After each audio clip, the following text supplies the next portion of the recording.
আচ্ছা ভাই ভাই একটু যদি বলে যেতেন যে কি হলো, শেষ কি হলো ভাই, একটু বলে যান যে কি হলো ভাই, একটু বলে যান যে আসলে কি। এখন যে কোনো ব্র্যান্ডের পুরাতন এসি বদলে নতুন ওয়ালটন এসিতে উপভোগ করুন 25% ছাড়। ভাই রাগ করলে তো হবে না, ভাই রাগ করলে তো হবে না। এখানে আওয়ামী লীগের স্বৈরাচারের দোষরা আছে, সেই তথ্য পেয়ে আমরা এসেছি। গতকালেও তারা ছিল এবং তথ্য পাওয়ার পরে আমরা প্রশাসনকে জানাই, কিন্তু প্রশাসন আসতে আগ্রহ জানায় না। এরপর আমরা এখানে অবস্থান নেই, এরপর প্রশাসন আসে এই বিষয়টা দেখে।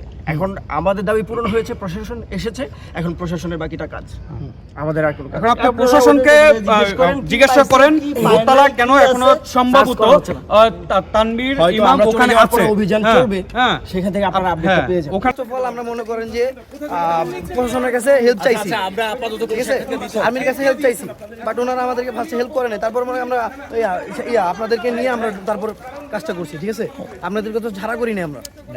এখন আপনাদের কি বলে বের করে দিবেন এটা একটু বলেন। দাঁড়ান কথা বলা আমাদের বলতেছে যে আমরা তো বারবার বলতেছি যে এখন পর্যন্ত বারবার বলতেছি যে দ্বিতীয় তলা এখনো সার্চ করা হয় নাই, দ্বিতীয় তলা এখনো সার্চ করা হয় না। বলেন ভাই আপনারা একটু দাঁড়ায় কথা বলেন, আপনাদের ভিডিও আসছে না প্লিজ। আপনারা পুলিশ আপনারা ডেকেছেন, আপনারা বলবেন না আমাদেরকে ভাই আপনারা আমাদেরকে ডেকেছেন আপনারা, এই জন্য আমরা জানতে চাচ্ছি। আমি আপনাকে বলি কারণ বলে নাই, আমাদেরকে আপনারা বলবেন তো। টাকার কারণে কিন্তু আমরা আসছি ভাই, প্লিজ এদিকে আসেন। আরে বাবা প্লিজ আমি বলছি কথা বলতেছি ভাই, জি জি চারতলা বাকিটা চাই এখানে হচ্ছে, বাকিটা কোশ্চেন দেখবে। কথা বলেন একটু ঠান্ডা, আমাদের সাথে ঠান্ডা মাথায় কথা বলেন।